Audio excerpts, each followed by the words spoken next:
Ang iba pang mga lahi ni Abraham. Ika-25 kabanata. Nag-asawa ulit si Abraham, at ang pangalan ng asawa niya ay Ketura. Ang mga anak nila ay sina Zimran, Jokshan, Medan, Midian, Ishbak, at Shua. Si Jokshan ang ama ni Sheba at Dedan. Ang mga lahi ni Dedan ay ang mga Asureo, Letuseo, at Leumeo. Ang mga anak na lalaki ni Midian ay sina Efa, Efer, Hanok, Abida, at Eldaa. Silang lahat ang mga lahi ni Ketura. Bago namatay si Abraham, iniwan niya ang lahat ng ari-arian niya kay Isaac. Pero binigyan niya ng mga regalo ang iba niyang mga anak sa iba niyang mga asawa, at pinapunta sa silangan para ihiwalay sa anak niyang si Isaac. Ang pagkamatay at paglilibing kay Abraham. Nabuhay si Abraham ng 175 taon.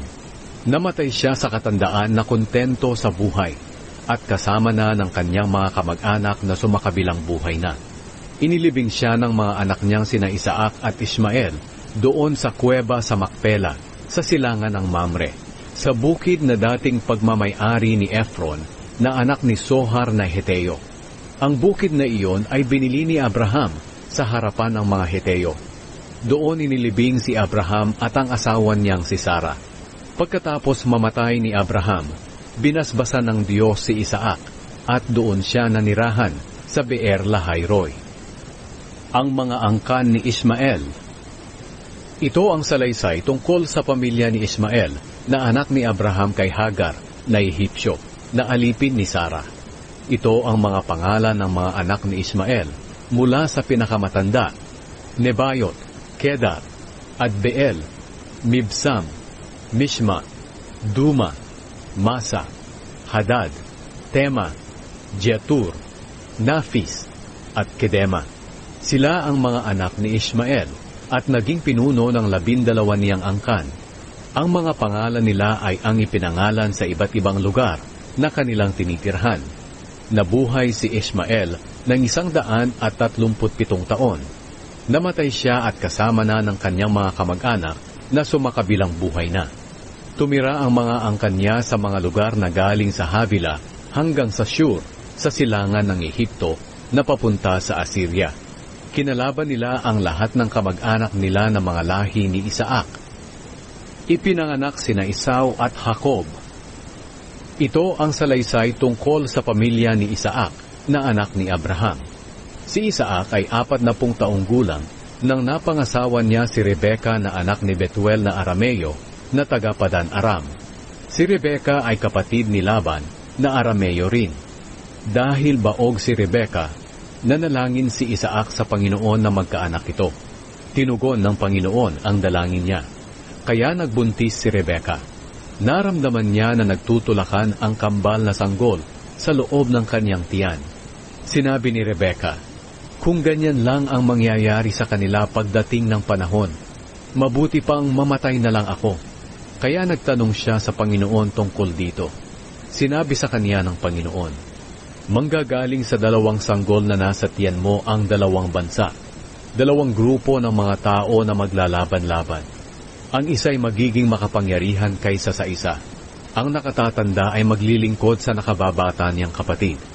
Nang nanganak na si Rebeka, kambal ang anak niya. Ang unang lumabas ay mapula-pula at balbon, kaya pinangalanan nila siyang Esau. Nang lumabas ang ikalawa, ang kamay niya ay nakahawak sa sakong ng kanyang kapatid, kaya pinangalanan nila siyang Jacob. Si Isaac ay 60 taong gulang nang manganak si Rebeka ng kambal. Ibinenta ni Esau ang kanyang karapatan bilang panganay. Nang lumaki na ang 2 sanggol, naging maliksing mga ngaso si Esau at palagi lang siya sa bukid, habang si Jacob naman ay tahimik na tao at palaging nasa loob ng mga tolda. Mas nagustuhan ni Isaac si Esau dahil mahilig siyang kumain ng mga ipinangaso ni Esau, pero si Jacob naman ay mas nagustuhan ni Rebeka. Isang araw habang nagluluto si Jacob ng sabaw, dumating si Esau galing sa pangangaso na gutom na gutom. Sinabi niya kay Jacob, "Pakiusap, bigyan mo nga ako ng niluluto mong mapula-pulang sabaw, dahil gutom na ako. Kaya tinatawag din si Esau na Edom. Pero sumagot si Jacob, bibigyan kita nito, kung ibibigay mo sa akin ang karapatan mo bilang panganay. Sinabi ni Esau, sige, ano bang gagawin ko sa karapatan na iyan, kung mamamatay din lang ako sa gutom? Sumagot si Jacob, kung ganoon, sumumpa ka muna sa akin. Kaya sumumpa si Esau na mapupunta kay Jacob ang karapatan niya bilang panganay. Binigyan agad siya ni Jacob ng tinapay at sabaw. Pagkatapos niyang kumain at uminom, umalis siya agad. Dahil sa ginawang iyon ni Esau, binaliwala niya ang karapatan niya bilang panganay.